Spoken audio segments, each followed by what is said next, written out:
yourselves. Oh, somebody turned me on. Shalom, everyone. Happy Wednesday to you. This is Wednesday Night with Nativ. I am Steve Ambrani, and tonight we're going to talk about energy, life, light, and the calendar. I'm reaching the end of the section talking about energy. This will be the fourth week that we've been working on this. But before we get started, I want to take us back to October 7th, 2023. The day the massacre happened in Israel. I don't know how many of you have been watching the news, but the Israelis sent jets to Lebanon, and they also sent a missile by way to Tehran, Iran. And they killed, his name is Ismail Haniyeh. Ismail is the chief political arm of the Hamas organization. Ismail doesn't live in Gaza, hasn't lived there since 1996. He's spent his life making his money from all of the deals that money goes to Israel from all of these countries, or goes to Gaza from all these countries. And so he has two houses. One is a penthouse in Tehran, and the other one is a home that he has in Qatar. So that's where he lives and spends his time. In fact, most of the people that are the leaders of Hamas do not even live in the country. They leave it for the soldiers. But anyway, he was killed today. What makes it so significant is he is the planner of the October 7th attack, which happened actually a little before what was supposed to happen, which was a united attack by Hezbollah and Gaza, the Hamas.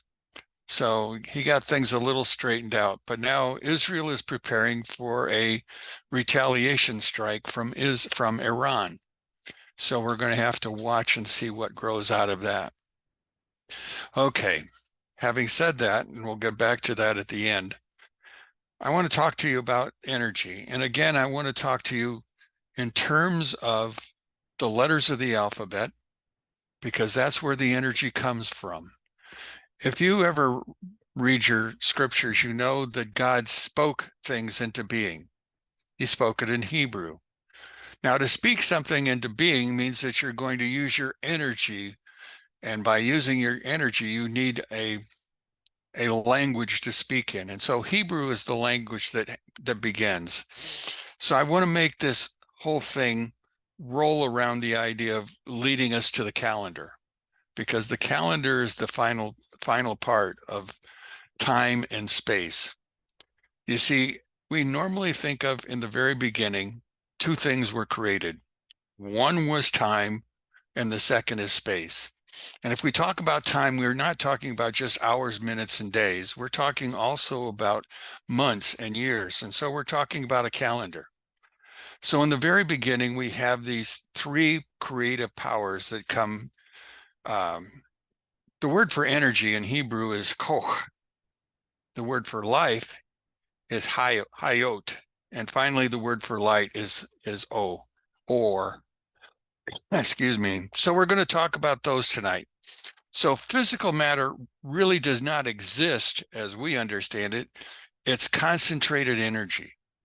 You and I really, if we were able to see the smallest part of us, the atom, we would find out that the atom's made up of 99.9% nothing. So truly, when we look at ourselves, we're really looking at nothing, just an image that's being shown to us at this particular point in time. But that image of who you are and who I am came by way of creation. We were created in God's image. That's what we're going to be talking about. Before I get too far, I want to share with you three of my resources tonight. The Sefer Yetzirah, which we've talked about multiple times. This book is called Derech Hashem. It's called The Way of God. And it's written by Chaim Luzzatto, who was a Dutchman. And the third one comes from Rabbi Ginsburg, because we're going to talk about the alphabet. So I wanted to go to one of the sources that I have. This one's called The Hebrew Letters by Yitzhak Ginsburg. So I have three sources, not counting my mind and not counting other sources on the internet that I've looked at in order to reinforce what I know. So physical matter is nothing more than concentrated energy. That is what I've learned as I go through all of the different sites. So energy then creates matter. As energy goes out, energy begins to slow down. And as it slows down, it becomes solid, liquid, or gas. It moves into one of those three categories.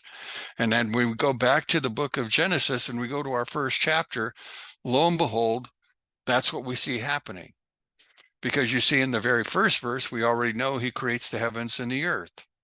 Now, the heavens means there's more than one of them. In fact, last time I talked, there were 7 of them. But there's also going to be the idea of the earth. Now, the earth comes second. So obviously the heavens were created first, then the earth. But then as we go further down, we see that there's chaos on the earth in the second verse.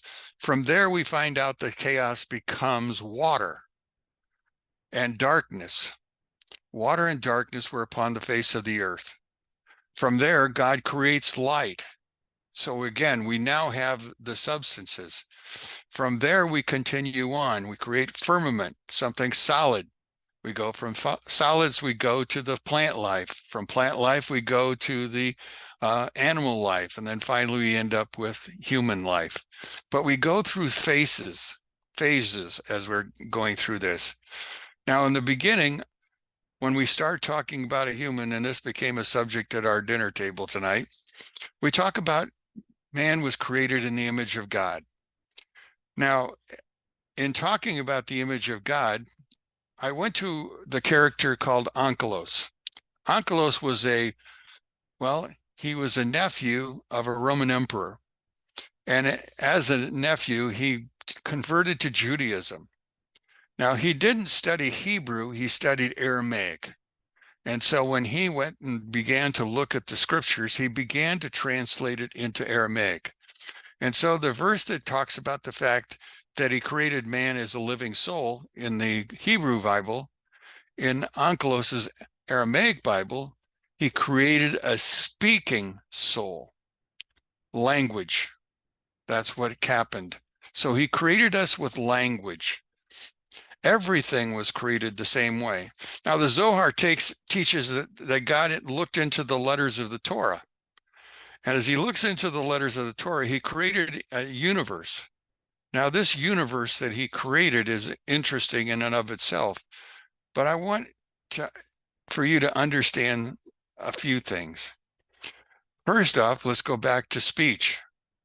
Now, the word God said, the word said in Hebrew is amar. 3 letters, the aleph, the mem, and the resh. Those are the 3 letters that make up the word. But it's also an acronym.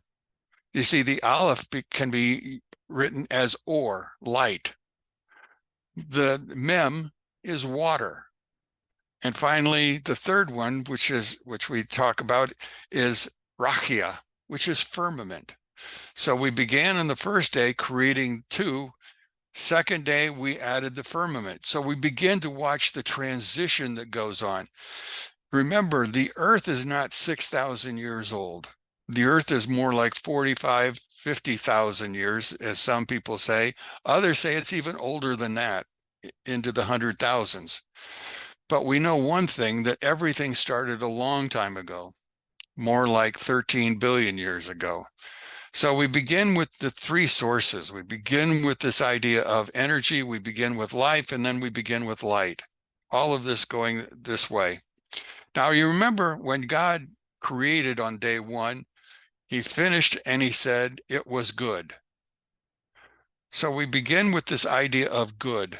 And so I want you to keep was good in mind as we go through this. And I also want you to understand that on the last day when he finished all of this, he said it was very good. Now, you and I would have a very different time trying to understand what good was compared to the Kabbalist, the mystic, because you see the mystic begins to look at this whole thing quite differently. And so I want to give you some understanding of how a Jewish mind might look at this whole thing.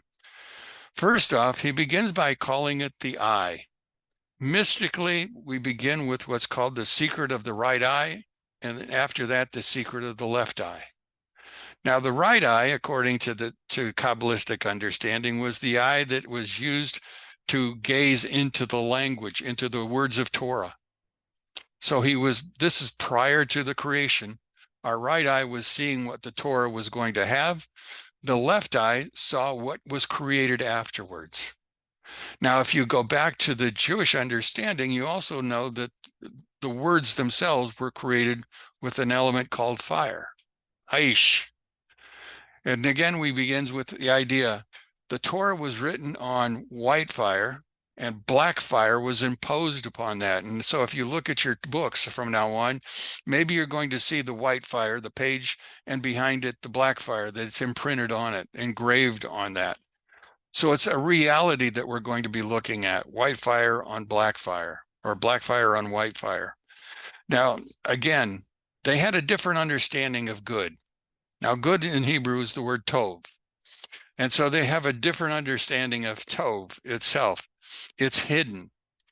And their understanding is the sages teach that the good refers to an angel of life. And the very good refers to the angel of death. Now, you and I would just simply say good and very good and keep it in a simple language, but they go beyond that. And they talk about the fact that good spoke of the angel of life and very good spoke of the angel of death. Well, what is so good about the angel of death? What is so good about this whole story? It's prophetic. We begin with life. You and I would think we end with death, but death is only an intermediate. That's why it's called very good, because we pass through death into life beyond. And that's the point behind what they're saying. So the idea is that we're beginning by looking at things. Now, in order to look at things, you and I use our left eye and our right eye. If you're a Hasidic Jew, you're going to have a box on your head. Now, the box is in the place where we would call the third eye. What's in that box is significant because you see, before things happened, we had the Torah. After, we saw what the Torah looked like. In here was the Torah kept. So our third eye actually has the memory imprint of that whole thing. In the stories we're told, a rabbi named Yosef Haim Yerushalmi wrote a book. It's called Zachor, Jewish History and Jewish Memory. Now, he taught Zachor is a very common word. In fact, it's used about 200 times in the scriptures. Zachor means remember. So when he begins to think about the Bible, we have to think about the 200 times that it's written and what are we remembering? Well, if you're a Jew, you're going to remember the fast day or the Sabbath. You're going to remember the covenant. You're going to remember the Exodus from Egypt because all of those are commands. That's what you're supposed to do, is to remember. And he suggests that we might understand these commandments even more as central to survival. It's important to remember the Sabbath, but it's also important to honor the Sabbath.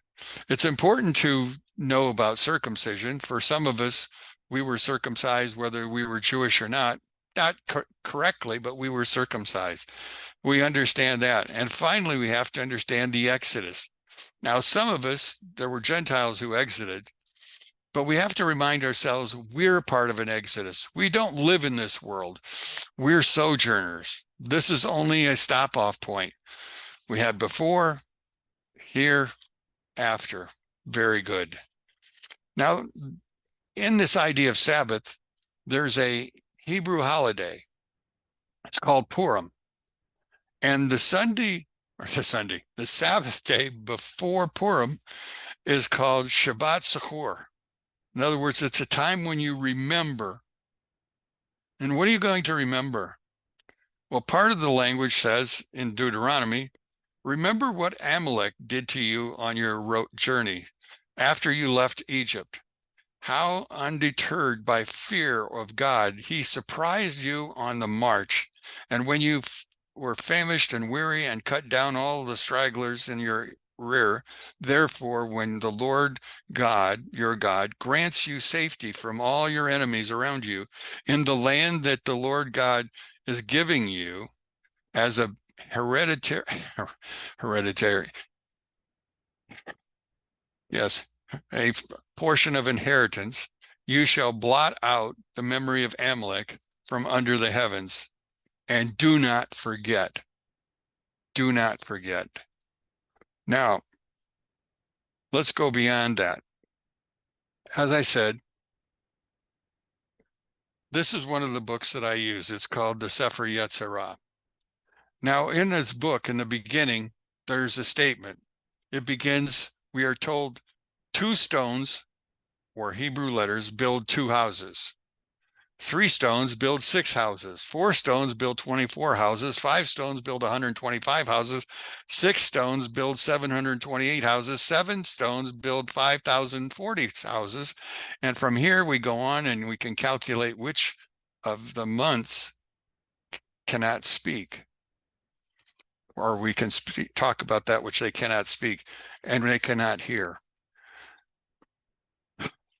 This book is incomplete.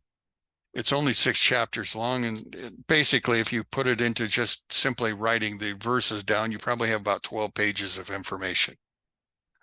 Originally, when Abraham started this book, he used it as a guide for how he taught his students. Remember, Abraham had students, people who began to follow him.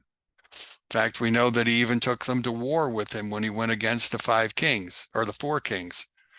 Well, there were 400 chapters in the original Sefer Yetzirah. And so Sefer Yetzirah doesn't talk just about the calendar. It was a guide for Jews, or a guide for those who followed the one true God. That's what it was about. And so there were 400 chapters that were there.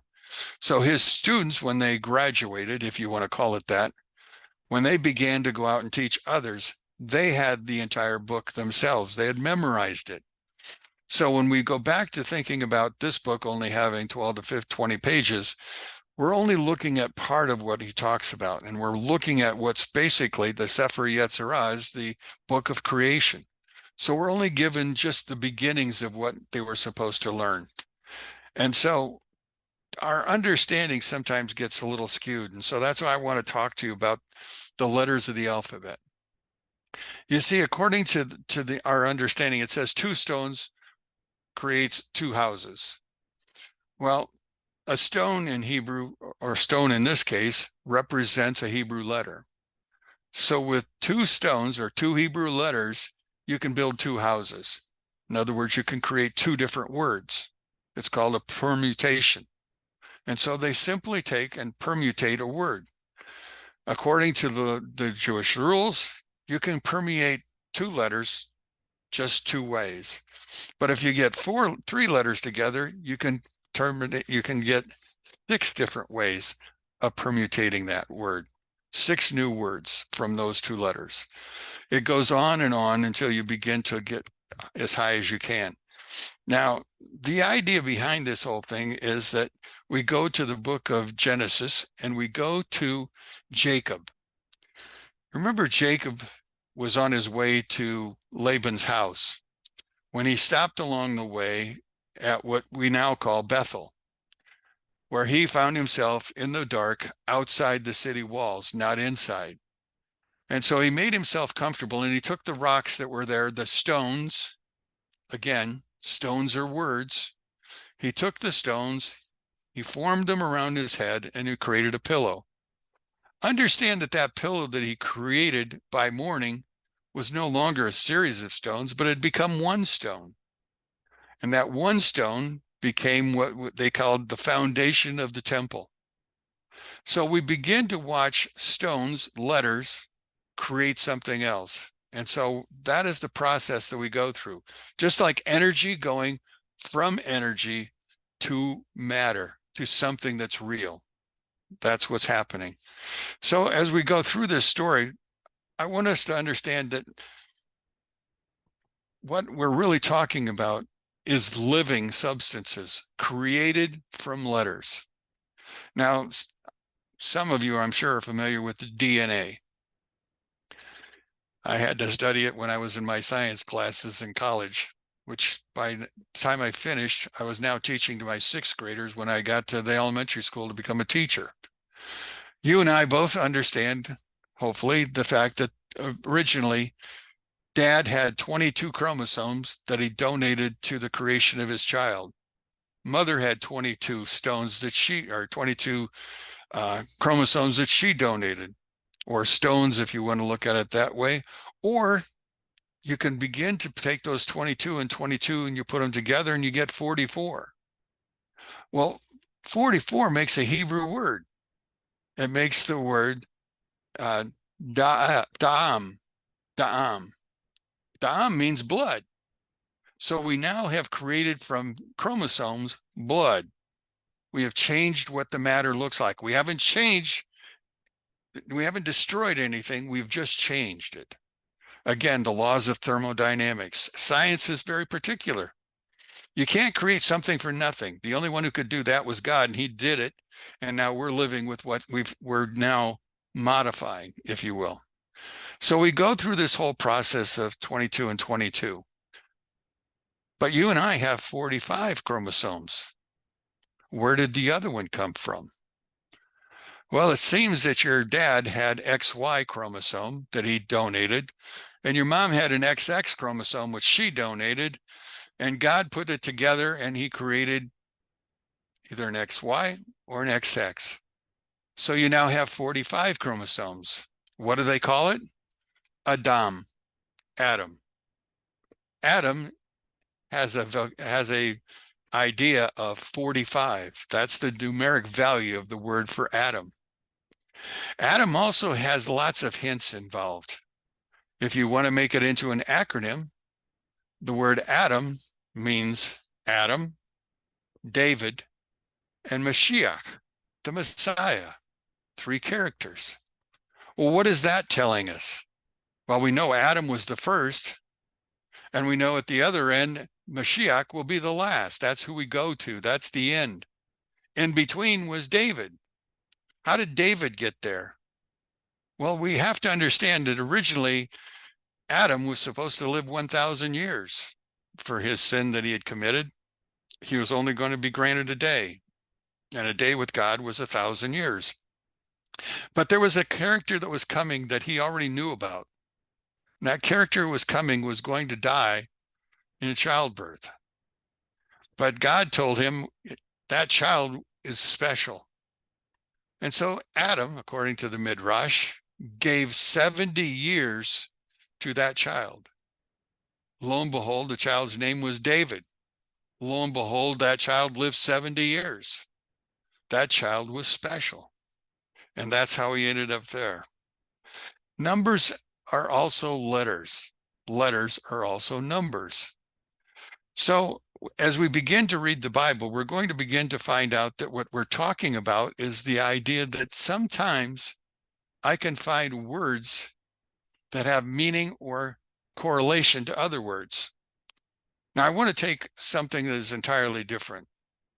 If you looked at the first verse of Genesis, and you looked at the first verse of Exodus chapter 20, Exodus chapter 20 deals with the 10 commandments. We know what the first day of what the creation deals with. That's the idea of creation. So the idea is those two are totally different, except they both have the same value.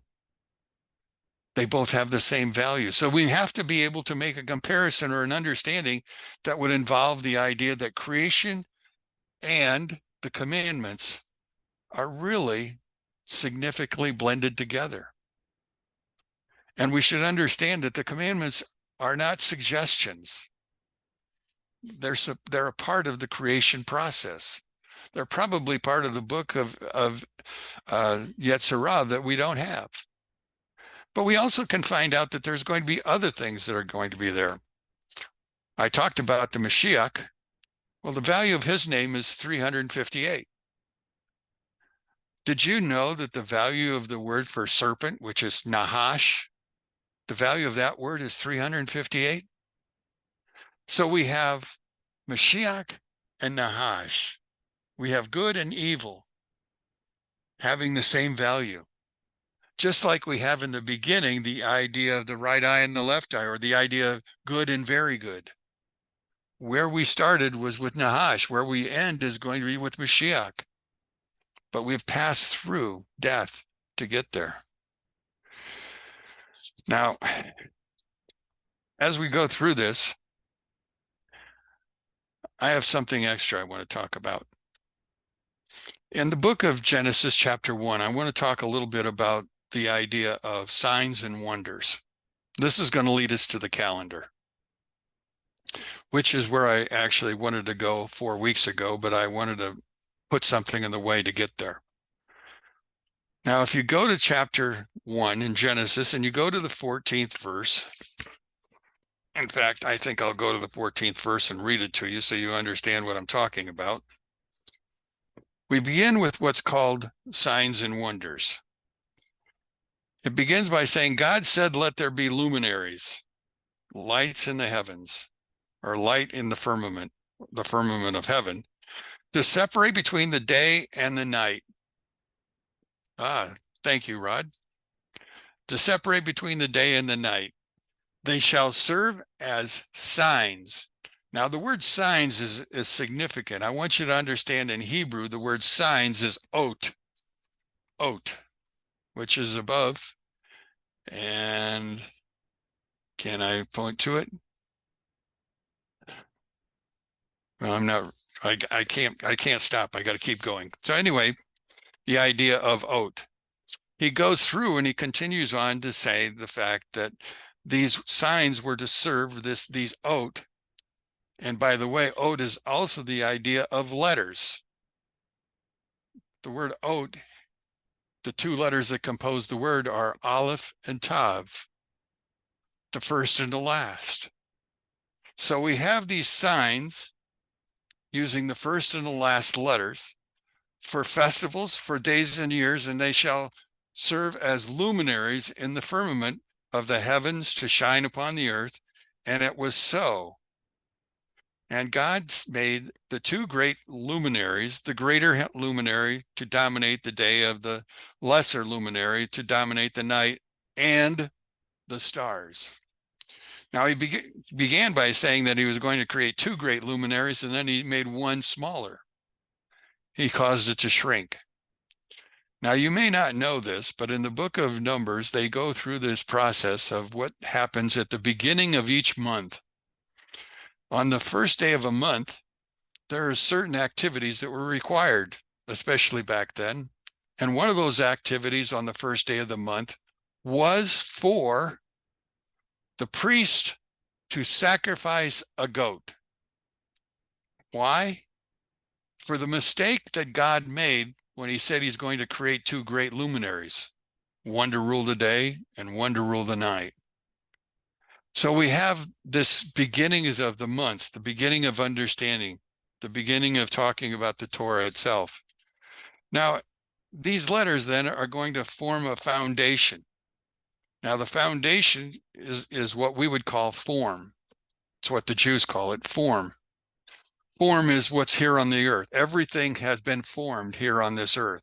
That's what we see, is the formation of things. Above this is a second level. That level is the level of Yetzirah. That's the level of ideas. That's the level that it's going to break down into. And above that is the world of creation itself, where everything is determined. And above that is the world of Atzilut. That's the idea of complete oneness. Eventually, God will go down and he will dwell within us in this world. All of us. All of us. So as we begin to look, we're going to look at some things that are going to happen yet future, some things that are yet in the past. Now, I want you to, again, keeping in mind what we call mazel. Mazel is a Hebrew word. Normally, you've heard the word mazel with mazel tov. Mazel tov simply today means good luck. But mazel was not originally designed for that. The word mazel itself in the very beginning meant a drip from above. a drip from above, something coming down, something coming down. That's what we're going to be talking about. Something coming down. Now, in order for us to understand what's coming down, we have to understand where it's come from. Where did it come from? The beginning of creation. It's moved across. Everything is now trickling down. It's not trickle down economics. It's the world is being trickled down too. God is inserting slowly into this world more and more light.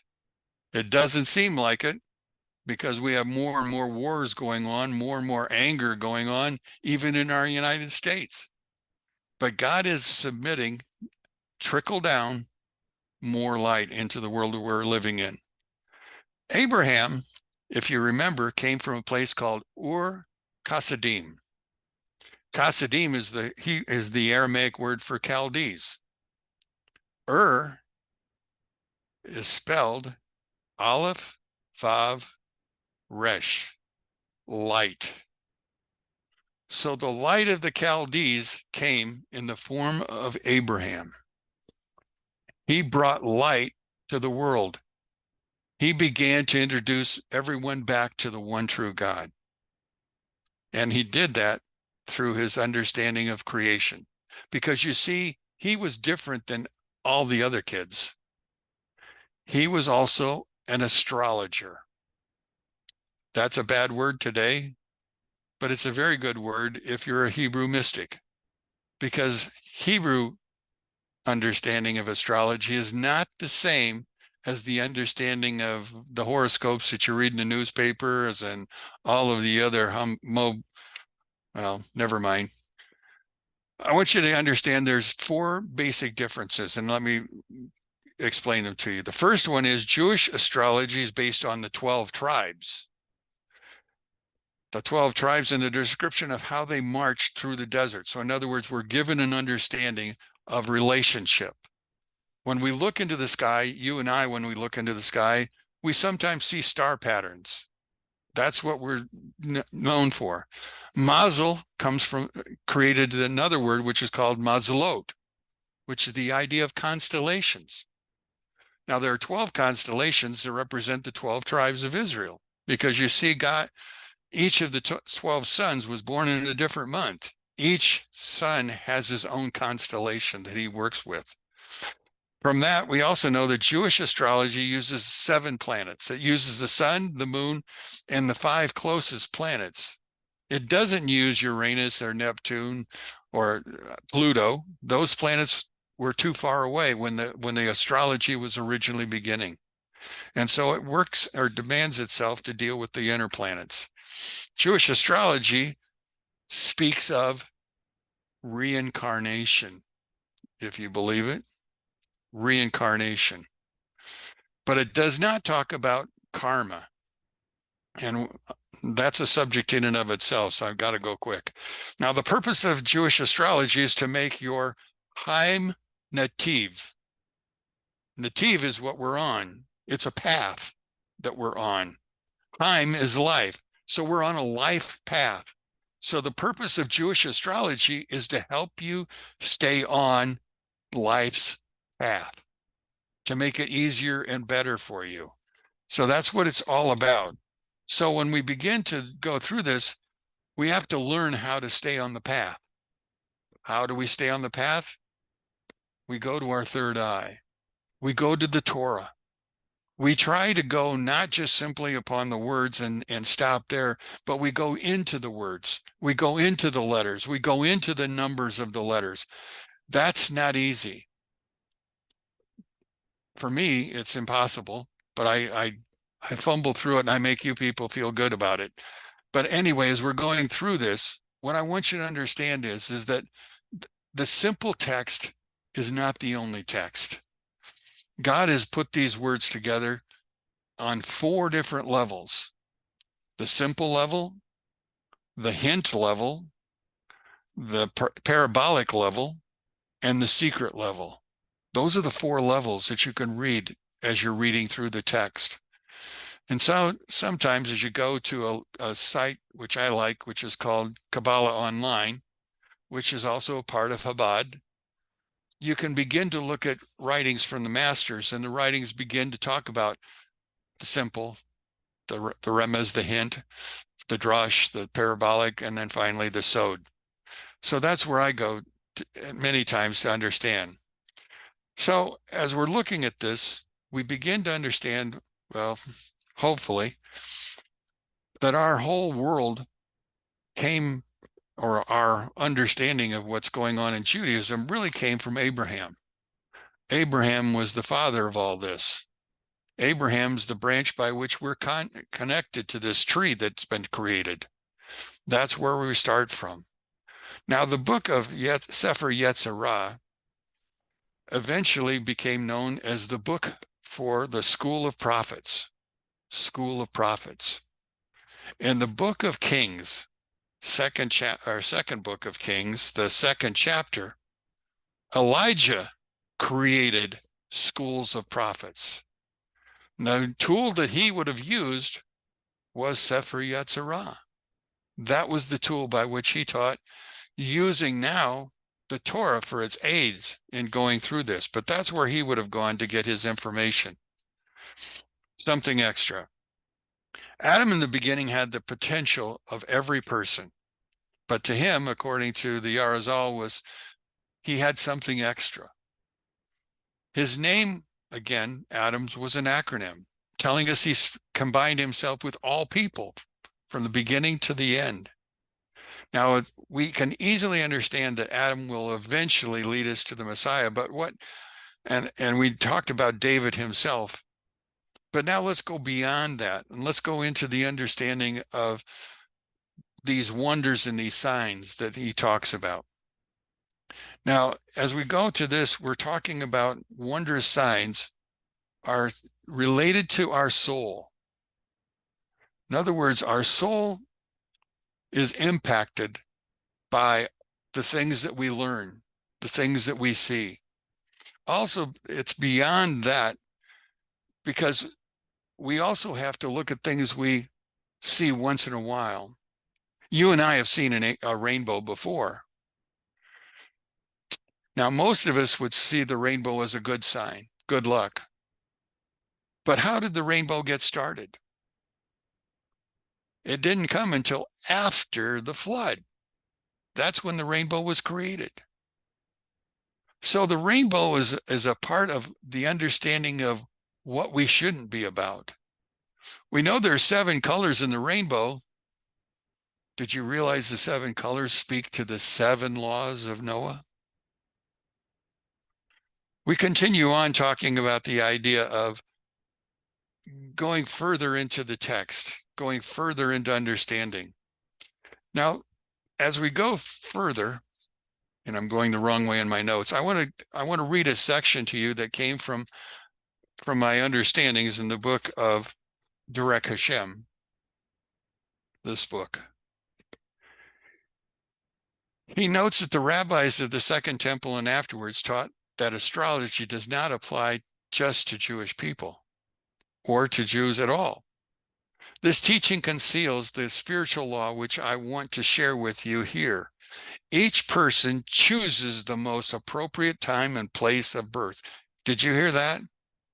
Before we were born, we chose what time we were going to arrive, what day we were going to arrive. Imagine that. Imagine we had already gone through that. So we chose the appropriate time and place of birth so that they can achieve our tikkun, our redemption. And it had to occur during this lifetime, according to the Arizal. Astrological influences affect every human being and are used as tools by Hashem to create each person to situations and conditions that they can be used to achieve his or her tikkun. All the things that have happened to us for a purpose. Everything is purposeful. All of it is to help us reach our point of redemption.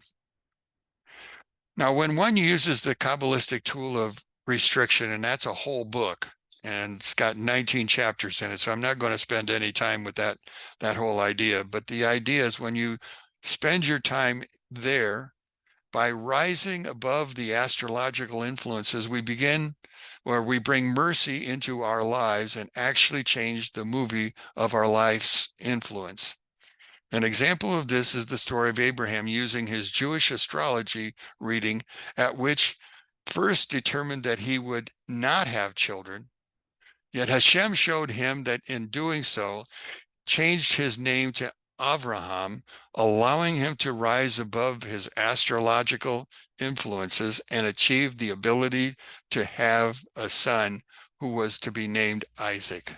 Laughter. Our names are not by accident. Our names are purposeful. Our parents may have thought there was a cute name or it was a special name, but they're not an accident.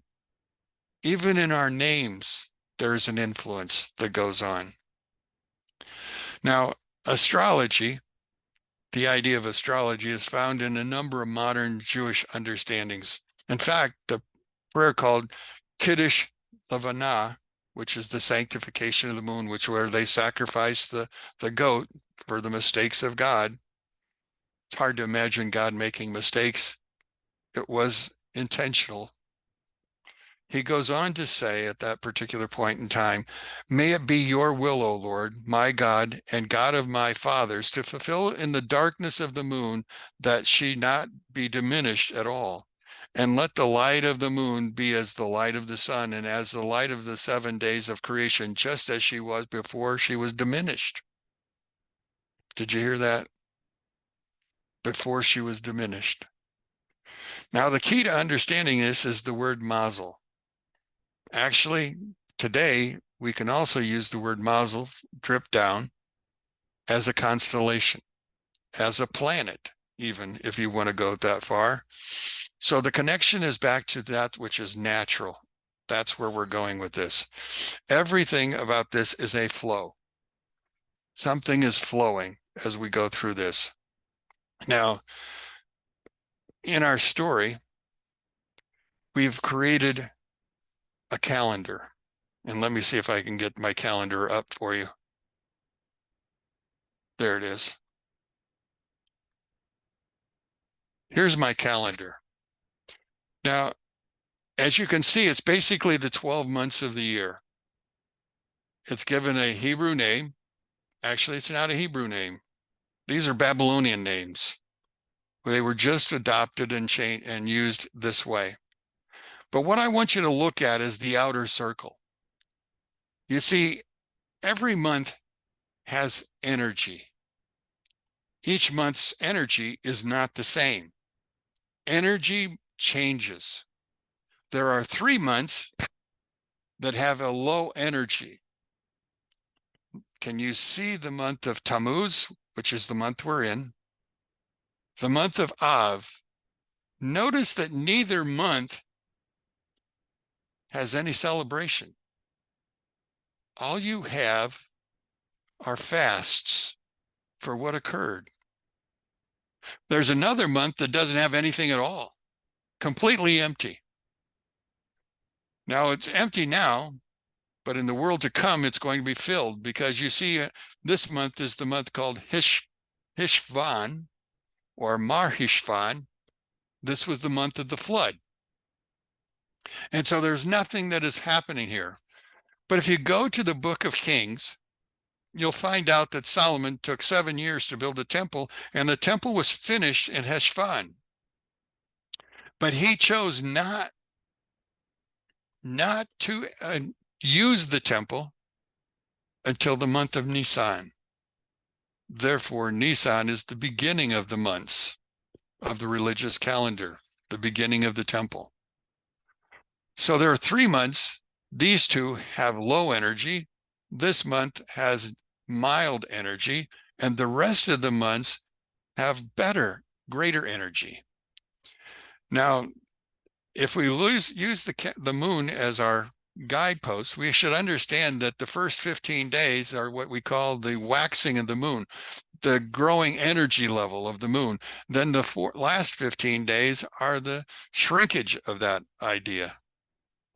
But we understand at the beginning of the month, more energy was introduced into that month, except for Heshvan. Tammuz, and Av. Trickle down, trickle down. Now, I want us to understand something else.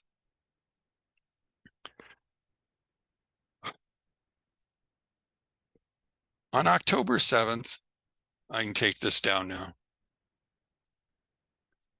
On October 7th, 2023, a terrible thing happened.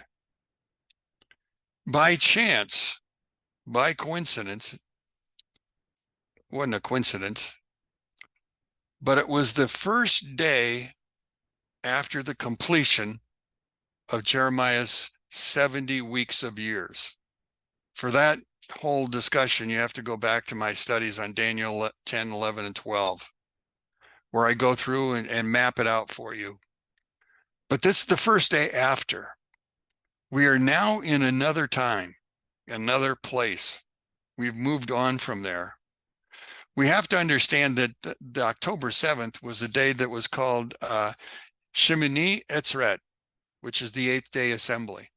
The 8th day assembly is also referred to as Sukkot Torah, the idea of the starting of the Torah, or Simchat Torah, the beginning of Torah. Now, as we go through this, we have to understand to begin the Torah is a celebration. On October 7th, which was that day, lo and behold, there was an attack. And the attack took care of what would be called a memorial. It was a day of celebration, celebrating Simchat Torah. Now, what happened on that particular day, there was a music festival. The music festival was called Nova. It was near, not in, the Gaza area. They broke through fences and they went in. But the festival was supposed to be a festival of joy. And it probably was. The only problem was it was not celebrating Torah. Because you see, one of the centerpieces of the dance floor was a statue of Buddha.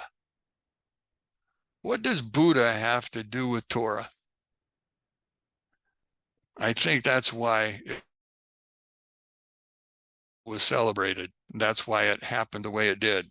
But as we go through understanding that there was something going on. Now, as that day should have begun, it should have had a first service, which would have been called Yizkor Memorial Service. The Yizkor Memorial Service is a remembering of those ancestors who had already passed on. It was a time for people to begin to pray for their heritage, where they came from, the people that were a part of it. Yizkor Torah actually began during the Crusades, during the mass killings by the Christian crusaders. That's when it started. And the whole thing is about forgive thy people whom thou hast redeemed. Goes back to Judges 21. The Day of Atonement happened 9 days earlier. Now we're into a point of talking about what's next. The answer is right now, I don't know. But I do know, as Nikola Tesla told me, creation is about energy, frequency, and vibration. We're at a point at the end of a month. Soon we'll be going into Av, which is another bad month, that begins with the end of the celebration of fastings. But it gets better from there, and we move soon into something entirely different. The energy will be different. Each and every one of us, each and every day, have the ability to cause high vibrations. We choose how we're going to act and how we're going to receive what's going on. If you want, you can always go to the internet, to the YouTube, and they will give you frequencies that will help you with everything from sleep to a pineal gland, help you read and understand the Torah better. But the idea is the fact that you and I are going to determine, along with all the Jews and all those others who believe in the one true God, we're going to determine what's going to happen. because we change history. Okay. I've talked for 57 minutes. I guess it's time to quit and open it up if there's anybody who has anything they'd like to say or questions that they would like to ask. And I'm going to unplug myself and take off my ears so my wife can hear what's going on. Okay. Anybody?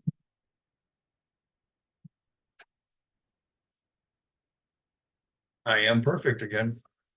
Yeah. Well, not really. I could see Rod grabbing the microphone. Yeah, who'll be first? Perfect. Forget about it. I'm not even going to try to compete. It was brilliant. It was a great job. I really Thank you. appreciate it. I've been taking notes, and I've got to go back and now do some homework. Hopefully not too much because you got enough to get started with. I know. I also sent out copies of my notes to everybody. In fact, Rod, you should have got I did. you've got the 10 pages so you know exactly what I talked about.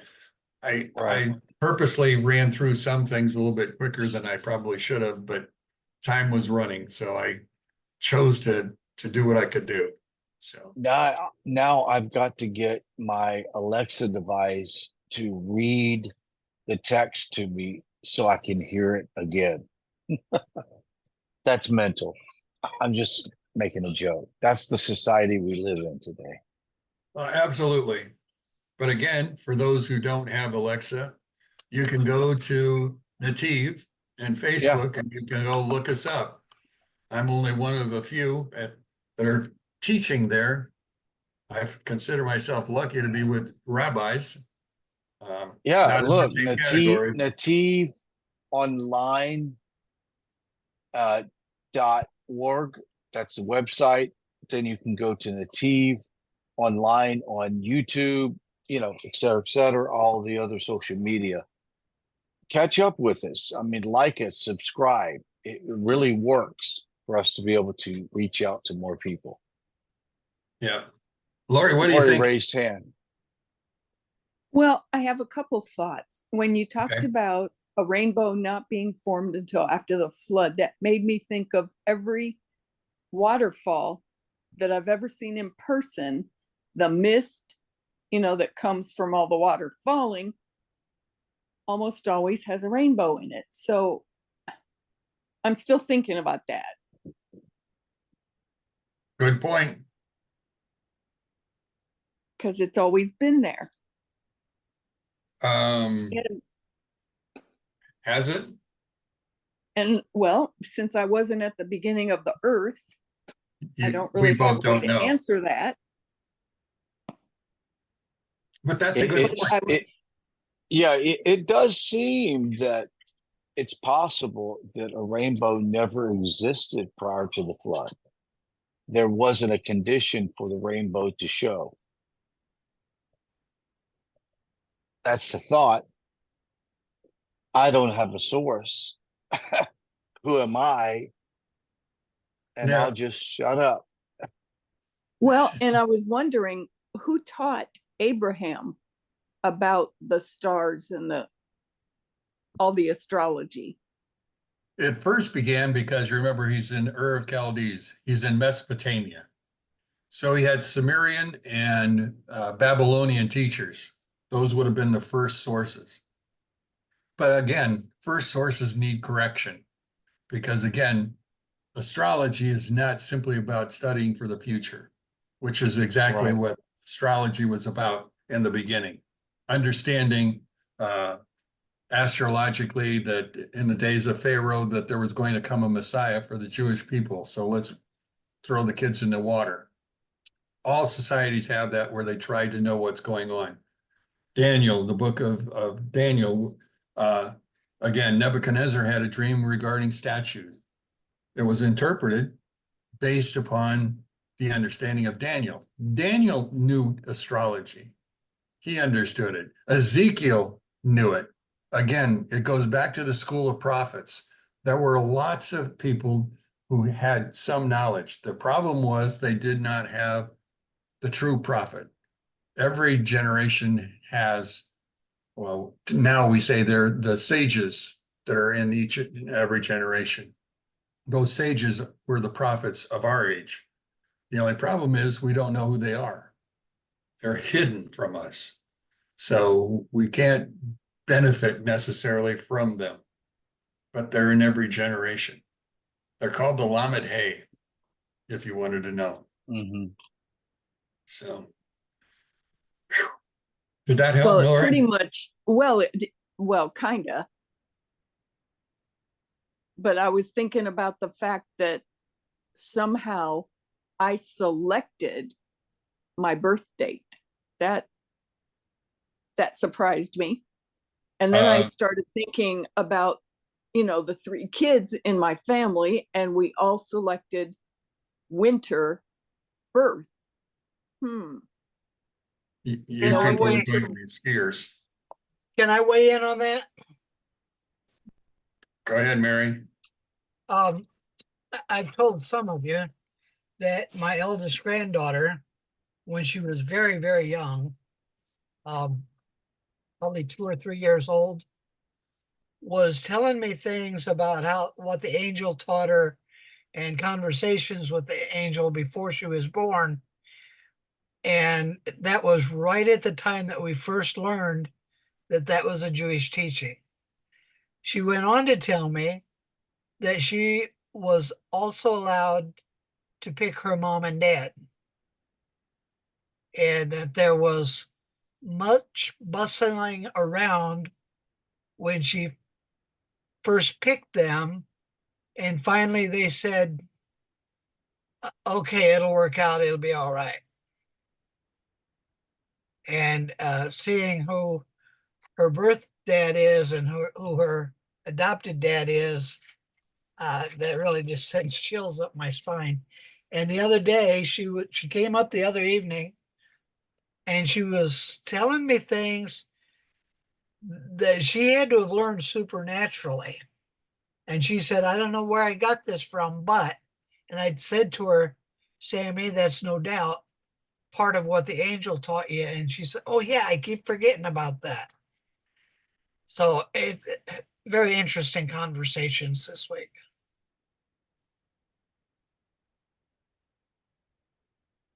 Can't argue.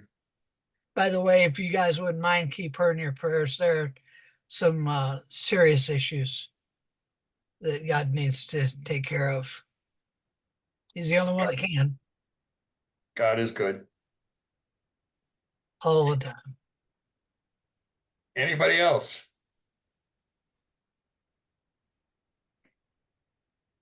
Well, I appreciate y'all coming. We'll be here again next week. And I think I'll go back to Joel and at the same time, once again, talk about the end of the days, which is maybe I will know more by then regarding what's happening in Iran. Anyway, that's another thing to keep in our prayers, what's going to happen now. Yeah, absolutely. Our Israeli friends and brothers as well. Yeah. Also, tomorrow, Parsha study, verse by verse, come in with your study or your knowledge of the text, and let's see what happens. It's going to be a great class. Amen. Well, shalom to you all. Have a good night. See you.